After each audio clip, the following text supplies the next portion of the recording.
പ്രണയപ്പകയെ തുടർന്നും ദുരഭിമാനത്തെ തുടർന്നുമുണ്ടാകുന്ന കൊലപാതകങ്ങൾ തമിഴ്നാട്ടിൽ നാൾക്കുനാൾ വർദ്ധിക്കുകയാണ്.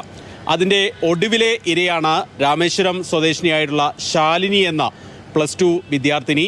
ഇന്ന് രാവിലെ സ്കൂളിലേക്ക് പോകുന്ന വഴിക്കാണ് ശാലിനിയെ മുനിരാജ് എന്ന് പറയുന്ന യുവാവ് കത്തികൊണ്ട് കുത്തിക്കൊലപ്പെടുത്തുന്നത്.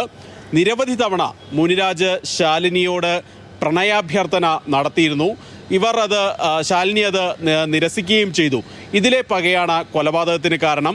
കഴിഞ്ഞ ദിവസം മുനിരാജിൻ്റെ ഭാഗത്തു നിന്ന് വീണ്ടും ശല്യമുണ്ടായതോടെ അച്ഛനോട് വിവരം ശാലിനി പറഞ്ഞു.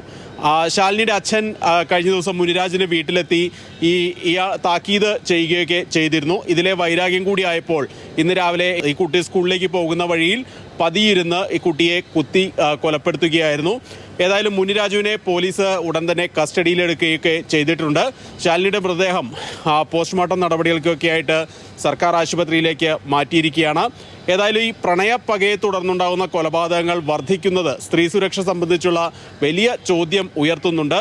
ഈ പോലീസിനെതിരെയും സർക്കാരിനെതിരെയും ഈ വിഷയങ്ങളിൽ ദുരഭിമാനക്കൊല, പ്രണയപ്പക തുടർന്നുള്ള കൊലപാതകങ്ങൾ എന്നിവയിലൊക്കെ പ്രതിപക്ഷം വലിയ വിമർശനവുമായി രംഗത്തെത്തിയിട്ടുമുണ്ട്.